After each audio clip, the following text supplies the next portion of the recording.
ఈరోజు బెదిరిస్తున్నారు అంటే మనం చెప్పాల్సింది ఒకటే, మనము మన కార్యకర్తగా వెనగడుగు వేసేది లేదు, తల దించేది లేదు, వెన్ను వంచేది లేదు. మనం ఒకవేళ వెను వంచినా లేకపోతే తల దించినా అది కేవలం నా జెండా కట్టడానికే తప్ప ఇంకేమీ కాదు.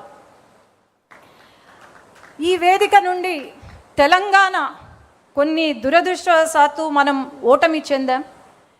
అట్లాగే తెలంగాణ నాయకులు ఎవరైతే ఉన్నారో వాళ్ళు కార్యకర్తలను కలిసిమెలిసి ప్రయాణం చేస్తూ అక్కడ అట్లాగే ప్రతి క్షణం మన సమస్యలపైన, తెలంగాణ రాష్ట్రంలో ఉన్న సమస్యలపైన పోరాడుతూ ఉన్న మన నాయకులను ఈ సభ ద్వారా అభినందన చేస్తున్నాం. అట్లాగే ఈరోజు గల్లీ నుండి ఢిల్లీ వరకు మన జెండా ఎగురుతుంది. మన తెలుగుదేశం పార్టీ, మన తెలుగు ప్రజల ఆత్మగౌరవాన్ని నిలుపుతున్నాం, తెలుగు గళాన్ని వినిపిస్తున్నాం. అండమాన్ దీవుల నుండి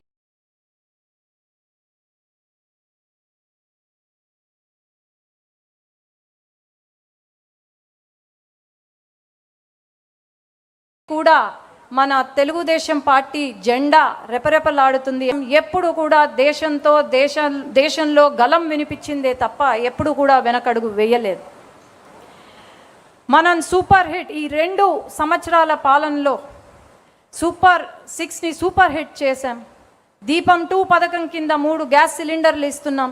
తల్లికి వందనం, ఫ్రీగా బస్ సర్వీస్, అట్లాగే రైతులను ఆదుకుంటున్నాం.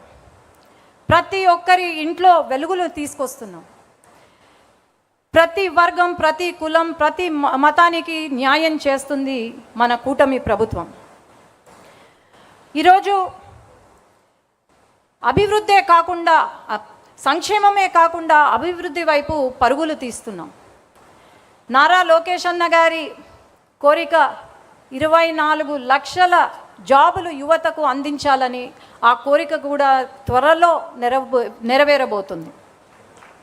యువత భవిష్యత్తు అంటనే గుర్తుకొచ్చే పేరు నారా లోకేష్ అన్న.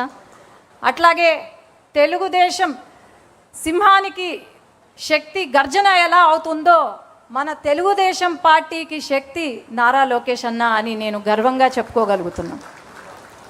ఈరోజు రాష్ట్రంలో 2 సంవత్సరాల కాలంలో 23 లక్షల కోట్లతో పెట్టుబడులు తీసుకొచ్చాం. దాదాపు 800 పైన కంపెనీలకు ఏదో ఒక రోజు, ప్రతిరోజు శంకుస్థాపనలు కానీ ప్రారంభోత్సవం కానీ జరుగుతూనే ఉంది. కానీ గొడ్డలి పార్టీ సమయంలో